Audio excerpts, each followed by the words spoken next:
дуруд бар шумо. ҳафтаи охир журналисти шинохтаи тоҷик Абдуқодир Абдуқаҳҳор пас аз марги Одинаи Шоҳӣ охирин зардуштии Тоҷикистон эълон кард ки расман зардуштӣ ҳаст ва ният дорад ки дар Тоҷикистон ташкилоти зардуштиёнро эҳё кунад. феълан дар меҳмонии мо қарор доранд Абдуқодир Абдуқаҳҳор. хушомадед. саломат бошад.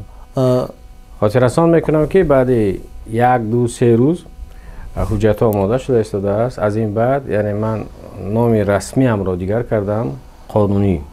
аз ин баъд Ориомер Зардушт, номам Зардушт, фомилам Ориомер. бубинед, аз нигоҳи қонунгузорӣ ин чӣ гуна сурат гирифт ки масалан дар насаби шумо Ориомер нест, вале шумо ном насабатонро пурра тағйир доданд? қонун иҷозат медиҳад. масалан агар шумо Одилов ҳастед, меравед худатона Одилзода мекунед ку. Одилзода масалан Акрам Ҳасан.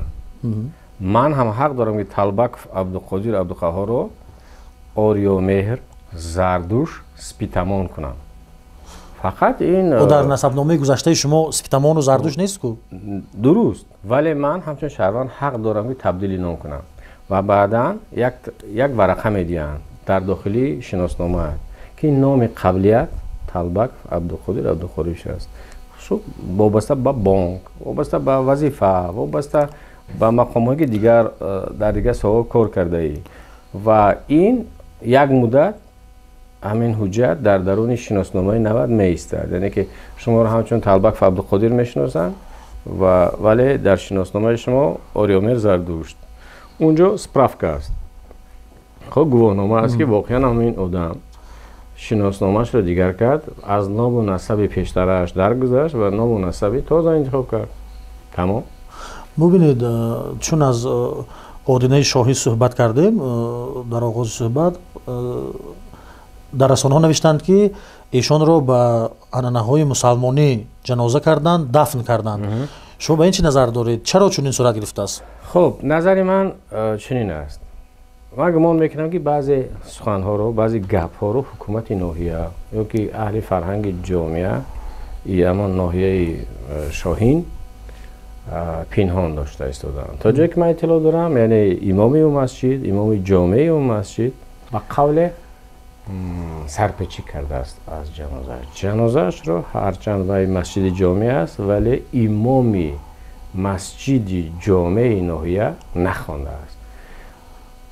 ва аз ҳама аҷибаш ин аст ки масалан худи Одина Шоҳин дархост накардааст ки ӯро ҷаноза кунанд. эҳтиёҷ надошт ба ҳамин ҷаноза. ва гузашта аз ин ман бояд таъкид кунам ки ҳамин масҷиди ҷомеи ҳамон ноҳияро тамоми чӯбкориашро, корҳои чӯбиашро, чун ин инсон дуредгар буд ва асбобҳои ҳунарии тоҷикӣ метарошид. 5-7 намуди асбоби мусиқӣ. ва ба хотири он ки ҷомеаи мусалмонон ин одамро ягона зардуштиро хуб қабул карданду меҳрубониш карданду аз рӯи суннатҳои имоми аъзам таҳаммулгароиш карданд, дар сохтмони ҳамон масҷид бепул хидмат кардааст. яъне тамоми корҳои чӯбии масҷиди ҷомеро ҳамин Одина Шоҳин кардааст. ҷаноза чӣ гуфтан? шумо ҳам эълон кардед ки зарурат ба ниёз ба ҷаноза надоред? не тамом ҳамон инсонро гур кардан накор. хоб дар гузашта усули гур кардани зардуштиҳо дигар хел буд. ҳоло бигзор дар мо қабре ки тоҷикӣ гур мекунанд, дар таги ҳамон селафан монанд ки ҳамин наҷосат, хун, рим, ҳамин бадбӯйҳои ҳамин инсон заминро олуда накунад. тамом. яъне бигзор дар кафан бошад, дар тагаш 3 қабат селафан бошад. тамом. бори дигар таъкид мекунам, агар бисёр нафаронро кит хӯрдааст, тимсоҳ хӯрдааст, дар оташ, дар нафт сӯхтаанд, ки онҳоро ҷаноза кард? ё то ислом чӣ? масалан 10 миллиард инсон мурдааст. то ислом беҷаноза мурданд, чӣ пеш худо нарафтанд? ҷаноза на дар Қуръон аст, на ҳадис аст, дар ягон дин нест. ҷисмро таги хоб кардан, чуноне ки Қобилу Ҳобил барои хоҳарашон ҷанҷол кардан ки ман хоҳари худама намегирам, хоҳари шиками دیگری برادرم میگیرم. بله. در اون دیگه وقتی که بعضی مسلمانای مثلا کم دانش طعنه میکنن، حالا اون که مثلا در آفرینش، در قرآن، در همه کتاب‌هایی که مسلمان اعتماد دارد، قابیل خواهر خودش را گرفته است، ولی تهمت به زردشت میزنند که یا زردشتیان میزنند که اونها نکاح محارم دارند. یا مثلا شما نشوندید که مثلا قابیل خواهر کی رو گرفت؟ بله. خواهر خودش را گرفت. یعنی از آغاز دنیا بود، چون دیگر وریانت نبود دیگر. تهمت رو به سر مثلا زردشتی‌ها زدن در باب نکاح محارم، ولی وقتی که زردوش خودش 3 بار زن گرفته است و خب 3 زن از دیگر خانواده گرفته است و دخترش را که جاموس داده است و وزیری گوشتاس رو و در توی دخترش تاست گفته است، نوشباد گفته است در اوستا و به همان ابو خانداران آریایی اعلام کرده است که خوش زیبا زندگی کنید، خوش روزگار باشید. اگر در دایره اوستا نکاح محارم نباشد، خب در سنت یعنی در زندگی نامه زردوش نکاح محارم نباشد، پس از کجا آوردند این مردم این تهمت نامه را؟ هر دینی که دینی دیگر را پیروز میکند، فاتح میشود، تهمت نامه ها میبندد به اون دین. یا اینکه مثلا زردشتی مثلا سگ را احترام داشت. از کجا این حدیثی دروغین است که در کجا خانه سگ است اونجا مکروه است، نه سگ فلان فلان فلان. ما بسیار جانورها را دوست می داشتیم گذشتگان ما، به خاطر آنکه از دل همین آریایی زردشتی محبت سگ را برانند، حدیثی دروغی گفتند که در کجایی که سگ است اونجا کلام الهی بی تاثیر است، حدیث بی تاثیر است، اندیشه بی تاثیر است و سگ را از دروازه بیرون کردند. اولین دین یک خدایی، اولین پیامبر، اولین شاعر، اولین فیلسوف، اولین. ببینید، من میخواهم که درباره اون صحبت کنیم که شما چگونه از آغاز با زردوش شناس شدید، چون من شما سالها میشناسم، میدونم که شما فرزند یک عائله سنتی تاجیکی هستید و پدرتان هم یک آدم دانشمند اسلام بودند. عموما پدرتان چگونه انسان بودند؟ پدر من 40 سال نماز رو ترک نکرد، قضا نخواند، به خاطر اینکه بسیار باسواد، زبان روسی را خوب میدونید. 4 سال در سرحد افغانستان و تاجیکستان به حیث پریوچیک ترجمان خدمت کرده است. در 6 ماه زبان روسی را یاد گرفته و 3 سال و 6 ماه دیگر روس ها را درس سیاسی یا پلیزنیت یا درس میداد. و از اونجا آمدم پس با دامولای با میخره اساسهای اسلام را بعد 27 سالگی خب اساسهای اسلام را می آموزد و به خلاصه می آید که دیگر در وظیفه های دولتی در زمان شوروی کار نکند و فقط به خاطر آنکه نمازش را ترک نکند. و با همین من ما 10 نفریم، من 5م نفر در عائله. در سیمای من یک بچه قابل رو دید و هنوز از این 4-5 من قرآن رو ختم کردم، 4 کتاب رو البته 7 رو، خب دنیا رو، ضرورت دینی رو، خب قرآن رو. و همون زمان شوروی تصور کنید که تا سالهای 90 82 حتی 80 تا 90 چاپی کتاب 4 کتاب نبود. بله.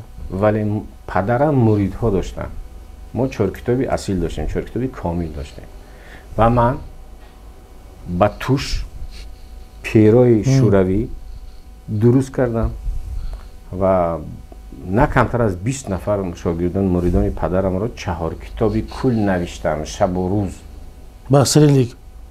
نه با فارسی. با فارسی. چون من علاقه اصلا 5 فارسی میخوندم و عربی میخوندم چون پدر خیلی دانشمند بودن. و بعدا خواستم بفهمم که یعنی دین از کجا تا کجا. آموختم دیدم که اولین دینی که یک خدایی رو اعتراف کرده است، اولین پیامبری که خب صلای یک خدایی زده است، این عرب نه، از خونی ما زردشت. نیای من که در خونی من جریان دارد، خونی او فرزن 3000 سال پیش، 3700 سال پیش. و بعدا تورات رو خوندم، انجیل رو خوندم، تیپیتاکا رو خوندم، کنفوسی رو خوندم و همه همین کتاب هایی که دعوای آسمانی دارن خوندم و به خلاصه آمدم که چشمه اساسی همین اوستا و زرتشت است. و اکنون در 55 سالگی، اصلا در 40 سالگی به این خلاصه آمده بودم ولی می ترسیدم. گمانم 100 گمان بود. آبرو و اعتباری پدری معتبر، خب درساش، آموزشاش، ولی من در پیش روی پدر بزرگوارم اگر که مثلا اشتباهی کرده باشم، نگم اشتباه نیست، پوزیش میخوام، همین رو باید در روی پدرم رسوندم که هر دو یک خدایی است. یعنی این دین، چون پدر امکاناتی خواندن ادبیات زرتشتی رو نداشت، تورات و انجیل رو نداشت و خواهیش هم نداشت و پیرش هم نمیموندش که بخواند و من از پدر کمی پیشتر گذاشتم، یعنی دین های گذشته رو آموختم. کی گذاشتن پدرتون از دنیا؟ سال 98 بود. شما در 98 لکه زردشتی میدونستید؟ بله. عموما شما زردشت کی فهمیدید؟ کی شناختید؟ بار اول نه تصور کنید شما که وقتی که من در مکتب میانم تقریبا یه دعوا دارم، همه کتاب‌هایی همین بهترین کتاب‌های کتابخانه مکتبی خدمه 19 نایه فرخور خواندم.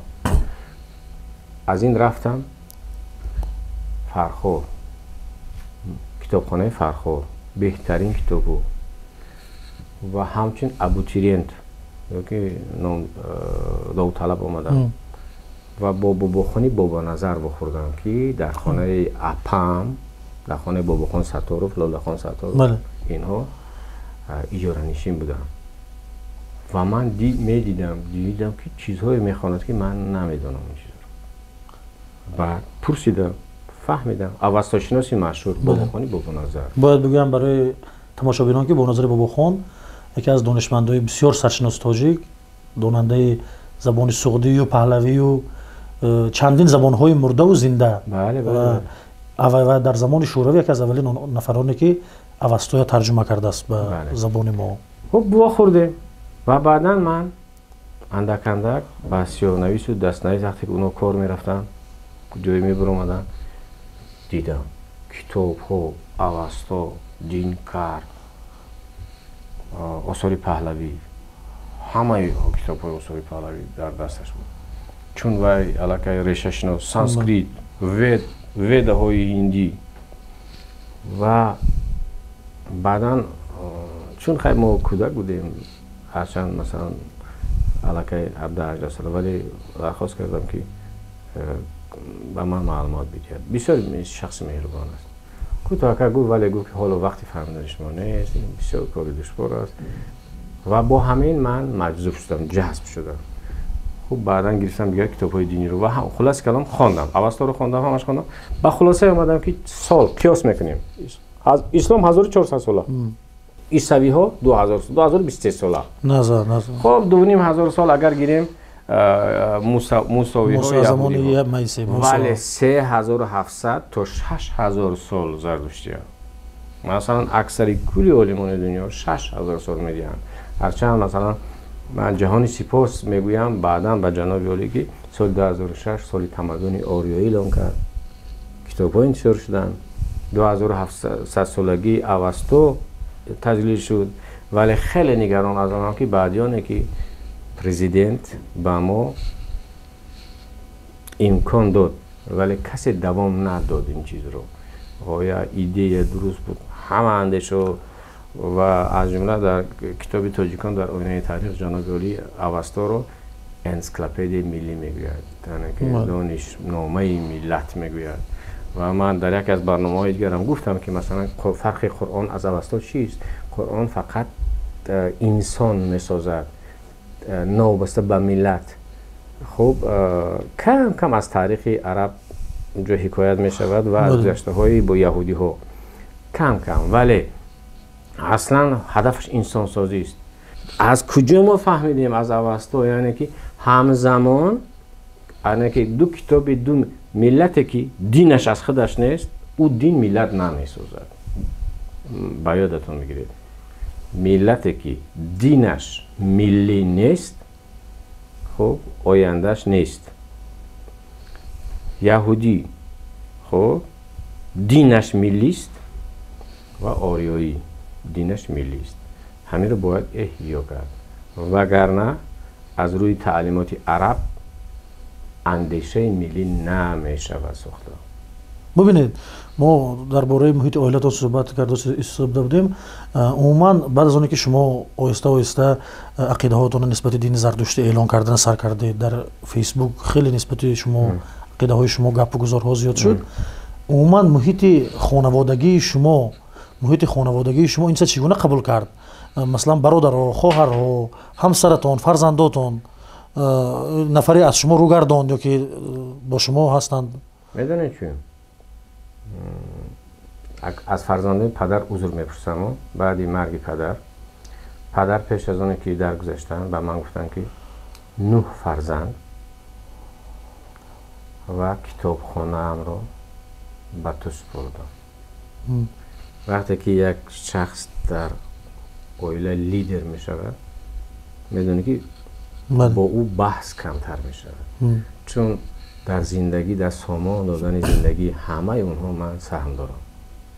یکیش شوهر دادم، یکیش زن دادم، یکیش توی پسرش کردم، یکیش با کار ماندم، یکیش و با شخصیت و هویتی من اینا حقی حتی بحث کردن ندارن که چی میخواهم، چی کار میکنم. مثلا فرزندان من، عائله من مسلمان کامل است، نمازش رو ترک نمیکنن. مهرنوش پسرم، مهرانه و آریانه رخشانه مسلمانم و یک بار روی مرا نگاه نکردن که دادا چی کار کرده استدی تو. چون در دین اسلام ممکن نه به پدر ستیزه کردن. یعنی که فقط از همین دوربین شما علی جان استفاده بوده، گفتنیم که خواهش میکنم به فرزندان من، به خانواده من نرسید. اونها مسلمانان، من زرتشتی هم و حتی روزهای نزدیک میخواهم که هم خانه‌ام رو، هم آتش کده‌ام رو، هم مرکز تعلیمی ام رو جدا کنم از خانواده که زیانشان نرسد. ببینید حتی نصیحت نمیکنن شما مثلا برادراتون. ایدئولوژی هست البته بعد دخترانم در حجم ها صحبت میکنیم، ولی لیکن شما در محیط خانه‌تون حتی شما نصیحت نمیکنن؟ مثلا همسرتون نمیگوید که مردک چی لازم همین کارها، یا برادراتون حتی نصیحت نمیکنن؟ نه حق ندارن، چون که اونها همین هویت شخصیتی ما رو خیلی بلند میدونن. یعنی در عائله شما فضای دموکراتی این کس بهتر میدارد میگه، خودش بهتر میدارد، خودش جوابش میگه. عموما از دوستاتون نفرانی بودن که شما ترک کردن برای عقیده های زرتشتی؟ هستن، زیاد هستن، نامشون نمیگیرم، زیاد هستن. خب هر کس جواب خودش باید در هر دو دنیا بگوید، ولی اصیل ترین دوستان هم مثلا نه البته، و اونا هم میدونن که چون فرهیختن، فرهنگی در رسانه‌های دولتی کار میکنن، در با هر یک او زنگ زدن گفتم که بعد اونی که من زرتشتی میشم مناسبتی من و تو دیگر میشه، گفتن نه. چون گوری تو جدا، گوری ما جدا. از نشستن با من میترسید، هراس میکنید. خب بعضیش هراس کردن، بعضیش ترسیدن، بعضیش بلاک موندن، بعضیش علاقه تلفن های مرا نمیگیرند. درباره قربانی مثلا من و شما بسیار میشناسیم آدم هایی که در تاجیکستان که زرتشتی هستند، بله. پنهانی یا مثلا اتیست هستند، آزاد پنهانی اتیست هستند، ولی عقیده هاشون اعلان نمیکنند. شما هم نمیشود که برای خودتون زرتشتی بمانید و عقیده هاتون اینگونه پهن نکنید به همه؟ چی به رسالت همین پیش تاز بودن همین رسالت شما به دوش گرفتید؟ میدونی برای چی؟ دیدم که همه خاموش. بهترین معلم ها، بهترین دانشمند ها، بهترین اوستا شناسا حتی دنیا را ترک گفتند، ولی جرأت نکردند که در خانواده و در جامعه گویند که اونها محبت به زردشتیه دارند، دروغ زیستند، ترسیدند و در همه دین ها به خاطر دین مردن رواست. شهید آن کسی می شود که به خاطر باورش بمیرد، کشته شود، تعقیب شود، توهین، حقارت اینها را تحمل کند. یعنی گمان میکنی برای حضرت محمد آسان بود؟ شته زده از مکه بدرش کردن. همین عمری که خلیفه بود دو سه پکوشین بقال سوی قصدش کرده است. برای چی مدینه رفت؟ چی گمان میکنی زردوشت در این باختر بود؟ کمی پایینتر بود. دیگر در محل خودش نبود. یگام پیامبر و یگام نفرات در محل خودش، در محیط خودش نمیشناسند و بعدا میشناسند. ولی در همین مورد مثلا مجاهدی همه دین، همون نفر مجاهدی اعتراف شده نزد خداوند است که به خاطر ایمان و خدایش کشته شود. این من میدانم که مثلا دشمنان از حد زیاد شده. فقط سالی گذشته شما میدونید که چند سوءقصد بود. مجموع 5 تا دو تاشو پرونده کردن و علاقه سود کردن. 3 دفعه دیگه در پایگشت است، در کوفتکوب است. و روزی نیست، باور میکنید دو عزیز، روزی نیست که از مسنجر، طریق مسنجری من زن، کودک، فرزندان، پدر، مادر من حقارت ندیدن.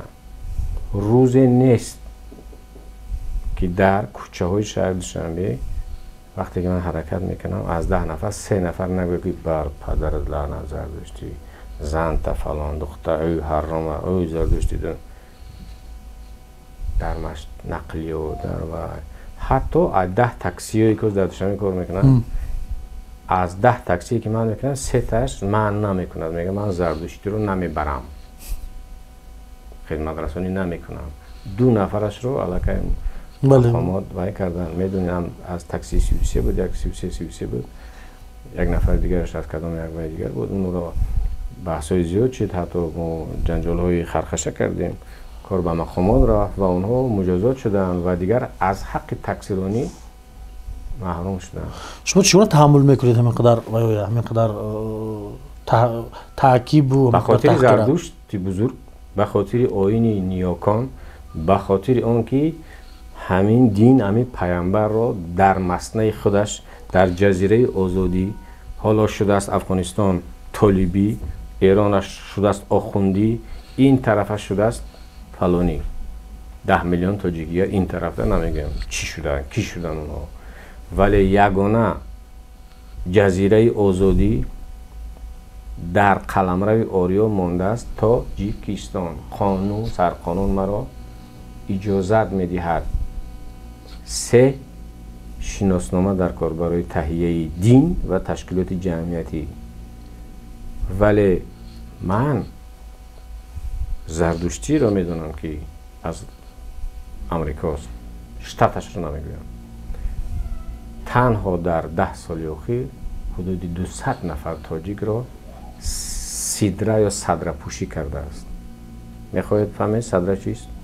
زردشتی و زردشتی، خلعت زردشتی به دین بابایی برگشته است. میدونید باز در کجا میکنن؟ 5 سال اخیر تاجیک دوشنبه رو در تاشکند. یعنی شما تنها نیستید؟ فقط در 3 هفته اخیر که من خود از زردشتی کردم حدودی 150 نفر در مسنجر در تلفن نوشت که ما بشموییم. همین تنها دیروز 2 نفر از ایشکوشیم حجت پاسپورت روان کرد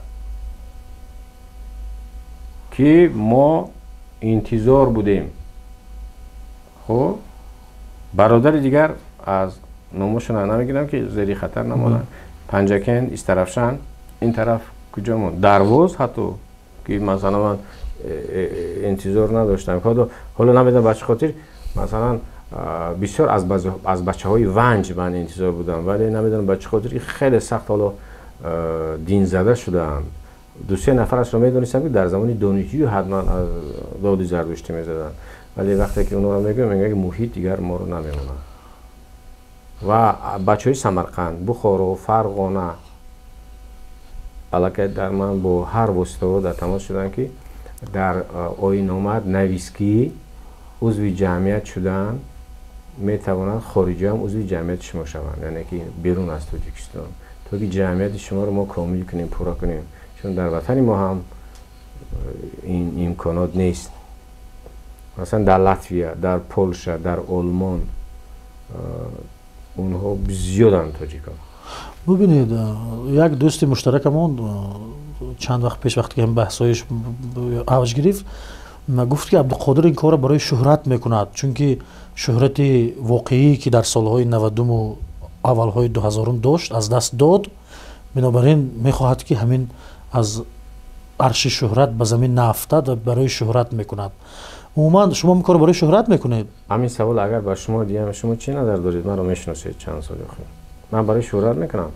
ба ҳар ҳол шинохти ман аз шумо дигар аст. ман шинохта пурра фаҳмонда наметавонам барои тамошобин. лекин кадоме аз журналистои мо шумо бо рӯзномаи барои шӯҳрат худаша куштанӣ аст, қатл кардани аст. масалан ҳозир метавонад ки хонаи маро битарк конанд бо набираҳом, бо фарзандон. ҳамин яъне ки аз нигоҳи шумо ҳамин шӯҳратталабӣ аст. ан ҳамин ҷавоб ба ҳамин саволҳои ҳамин аблаҳҳо ки чӣ гуфтани гап шӯҳрат? ман безардуштиам дар фейсбук 1 миллион тамошобину бинанда дорам, 500-600 ҳазор дигар дар шабакаи 20 соли охир. чӣ гуфтани гап шӯҳрат? яъне ки ҳар кас мувофиқи фасод шудани ҳамин мағзи худаш андеша мекунад. агар бигзор ман бисёр мехоҳам ки онҳо ҳам амиқил кунанд, ҳамин ба хотири шӯҳрат кани ҷонашон аз зари хатар монанд, кани эълон кунанд ошкоро алано, баъд мефаҳманд ки ман чӣ кор кардам. ҳоло ман ҷаҳони сипос мегӯям ба кормандони мақомот. бовар мекунед дасти ҷавонмардӣ 4 рӯз шуд аз хона то китобхона то на камтар аз 50 кормандони мақомоти амният, корҳои дохилӣ маро бурда оварда истоданд. яъне хатари воқеӣ таҳдид мекунад шумо? хонаҳоро камера монданд, дар идораҳо хоҳиш карданд ки аз душанбе як муддат набуро, ҳатто самти ҳаракат намоян карданд ки аз инҷа набуро, аз ҳамин чӣ. яъне ки ман ин хатар, ҳамин хатар ва шӯҳрат метавонад ба ҳам вай кунад, нег мо мекунад. ин монади ҳар ки мегӯяд, ҳар чӣ мегӯяд аз рашку ҳасад мегӯяд, шояд аз ниҳоди бадаш мегӯяд. хуб 1500 сол дар қаламрави Тоҷикистон ки даъво кард ки ман муртад мешавам, аз дини ислом мебуроям? ки ҳамин шӯҳрат аст. ман гумон мекунам ки ин ҷасорат аст, эҳтиром ба арзишҳои миллӣ ва хоки поки ниёгон ва хуни поки ниёгон аст. бибинед, ман дар бораи шинохти шумо гӯям ки акои Абдуқодир ман бисёр солҳо мешиносам, новобаста аз он ки ман зардуштӣ нестам, лекин ман шумо ҳамчун як инсони озода, чунки ман шояд аз аксари тамошобинон бештар шиносам, ҳамчун як инсони озода, ҳамчун як бародари бузурги худам ҳамвақт ҳурмат мекунам ва шумо барои ман ҳамин гуна боқӣ мемонед. масъалаи мақомот ки гуфтед ки шумо чандин бор делаҳои шумо бурданду, чандин бор масъалаи шумо растагӣ карданду бо ин рӯзҳои охир кӯмак мекунанд. дар комментҳои шабакаи иҷтимоӣ ман нигоҳ мекунам ки баъзеҳо шумо як нав проекти мақомот ҳам мегӯянд. умуман то куҷо масалан мақомот ба шумо ягон идея метиҳад, нерӯ метиҳад? барои шумо чӣ муқаддас аст? модар муқаддас аст? бале. даст мара ба модарам қасам, корманди амният нестам, корманди мақомоти корҳои дохилӣ нестам ва ба модарам қасам, ба модари муқаддасам қасам ки ман иқдоми худам аст, проект лоиҳаи касе нест. ба модари муқаддасам қасам. хатм. бале. бубинед, дар масъалаи хатар умуман фикр мекунед ки дар 55 солагӣ масалан шумо як гиранду дар ҳамин синни соли ҳоли авҷи ҳоли ҷавонӣ ҳаст, шумо нобуд кунанд масалан ин гуна шуданаш мумкин. умуман چی فکر دارید که آیا تشبس شما ارزش آن دارد که شما قربان شوید؟ من آماده هستم که قربان شوم. خوب در این 55 سال من کاری که برای ملت میخواستم میتوانستم در ساحت ژورنالیستیک کردم. کتابم تهیه کردم، فرزندام هست، نبیره ها هم هست. خب نام من در یکم در حوزه انسیکلوپدی است، به خاطرش رو گفتم. خب یعنی که اکنون من میخواهم که یا در همین را قربان شوم و یا به همین وسیله در پیش روحی پاکی زردشت خودم بیگناه حس کنم که اینقدر خواندم و دانستم و آموختم و تعلیماتش رو گسترش ندادم و در این باره کوشش نکرد آریایی که دینی که با تهمت عرب و یهودی از بین رفته است، با ضرب شمشیر، با ضرب شمشیر اسکندر، خب این طرف ترک، این طرف چینی ها و عاقبت آمده و با شوروی ها اینقدر زخم بدنی داره جسم زردشتی که هزار شمشیر خورده است، ولی من میخوام احیا کنم اینا. شما سرنوشت رودکی صمدی هم دانید؟ میدونم برادری عزیز سال 93 کشته شد در این راه، میدونم، ولی همین یک نفر کشته شدنی معنی نداره که دیگر کسی به این کار سر کار نگیرد و من میخوام در کوتاه‌ترین فرصت فقط برای من امکانات بدین، اجازت میدین من از پولی دولت از اندوز و آدم میتونم یگان مسلمان رو زردشتی نمیکنم، 200,000 زردشتی به حسابی بس در تمام دنیا. فرزندان پدری ما و تو که 1,500 سال رانده شدن، اونا نخواستن دینی رو قبول کردن، در هندوستانن، خب در ایران محبسن، اونو من میدونم در وضعیت اونها هم، در یزد، خب در اروپا، در امریکای لاتینی، خب در تمام دنیا، در کشورهای همسایه، ولی جای پا ندارن. من میخوام که این 200,000 نفر زردشتی رو اقلا 50,000 رو به تاجیکستان دعوت کنیم، شهروندی بدهیم و از همین 5-6 هزارش صاحبکار است. یک تاش در بریتانیا 5-6 کارخانه صنعتی بزرگ دارد، یک نفرش در امریکا 50 کانال تلویزیونی دارد، ولی در ایران جای پا ندارد، در تاجیکستان جای پا ندارد. اگر ما گوییم که اوی زردشتیان عالم اکنون جمعیت زردشتیان تاجیکستان تأسیس یافت، تشکیلات دینیش هم تأسیس یافت، شما 2 هفته نبیایید اینجا، امکاناتی رسم و رسوم دینی شما رو ما فراهم آوردیم. من دعوای امام مسجد ندارم، شاید ما یک فارسی برادرمون رو از گوجرات، از بمبای و یا از کجای دیگر با اینجا دعوت کنیم همچون موبدان تاجیکستان. من همچون راهبر سیاسی جمعیتی دینی هاشون میشوم، ولی من مولای همین شوری نیستم. زیر قناتی من همین چرا مثلا مرکزی اسماعیلیه، خب در درونش مسجد هست، بله، تعلیم جای گذرانده سمینار هست، کنفرانس هست، زال هست، تمام عیناً نمونه مرکزی اسماعیلیه رو باید فقط با نام زردشتی تاسیس داد. دیگر ما چیز دیگر نمیخوایم که هر نفر همین 200,000 رو دعوت کنیم که اکنون شما در دوشنبه با زبان خودتان با فارسی حرف میزنید، زندگی میکنید، نماز میگذارید، 2 هفته سیرگشت میکنید، با وطناتون برمیگردید. خواهش شهروندی دارید، ما از جناب ولی خواهش میکنیم هر نفری که سهم گذاری میکنه در تاجیکستان عزیز، ما خواهش میکنیم از نام جمعیت که اونها شهروندی بدین، که اونها بدونن که خانه امیدی تاجیکان دنیا، آریایی های دنیا حالا مانده است دوشنبه تاجیکستان. برای تاسیس جمعیت حالا چیکار های انجام دادید؟ خب حالا 3 روز شد که آیین‌نامه تهیه کرده شده برای تقریبا برای اون که 3 نفر خیلی کم است، ما میتوانیم که مثلا 30 نفر 50 نفر نسخه شهادتنامه سراغه همون نفری که واقعا هم دعوای زردشتی دارد. یعنی یکی از شرط های اساسی همین وزارت عدلیه نفوذی همین جمعیت است. چند نفر باید باشد؟ قانون 3 نفر میگه، ما آماده ایم که 100 نفر پیشنهاد کنیم. ولی حالا حجت‌ها تهیه شده شدن و من به وزارت عدلیه پیشنهاد میکنم رسما و یک مکتوب دیگر به جناب عالی هم نوشتم که اگر وزارت عدلیه هم که ما رو به قید نگیرد، من گمان میکنم که کاری ما به سودبازی میکشد، چون که من مقصد من جدی است. من حق دارم، کنستیتوسیون قانون مرا اجازت میدهد حزب یا دین اگر اکستریمیستی نیست، ممنوع نیست، حق فعالیت دارد.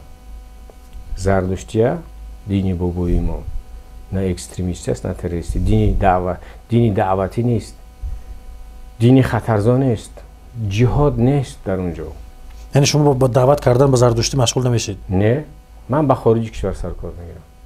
هر نفری که از همین جوانان وطن با خواهش خودش، با ایمان خودش، با وجدان خودش بیاید بگوید که من گرویدم، پیش راهش نمیگیرم. ولی این زمان مثلا من وعده میدیم که در یگان شهر نویای تاجیکستان مبلغ تبلیغگر برای زردشتی شدن خونی آریایی داشتن نکن. تمام دانش‌های خیلی قوی داشتن نکن. شماره برای ما مهم نیست. بسنده است که در تاجیکستان 20 نفر ما باشیم، 200,000 دیگر از خارج کشور. و فرزندان مثلا من میدونم که فرزندان زردشتی یا در ایران در دیگر جا با یک شهر در هندوستان میزیان که شما خودت زردشتی میشوی، فرزندت اگر همسایت تبلیغ کردی از هندوستان من تو را میرانم بمبای یا ایران. خودت با همین آیسته آیسته اونها چیکار کرده ایستادن؟ فرزندانشون خارجی ایست و جهان دیگر شده است، کم شده ایستادن. ولی همین از حساب آنه که مثلا دینها و سیاستمدارها و حکومتها بالخاص کشورهای اسلامی سخت جهد و تلاش دارن که بالکل خاک پایش رو برویان. ولی اینها میتوانند که مثلا اگر فرزند ای کس با دوستی همکورسش در بریتانیا است میتواند بیاید اعضای جمعیت زردشتیان تاجیکستان شود. تشکر برای صحبت. خوش آمدید به اداره ما. سلامت باشید.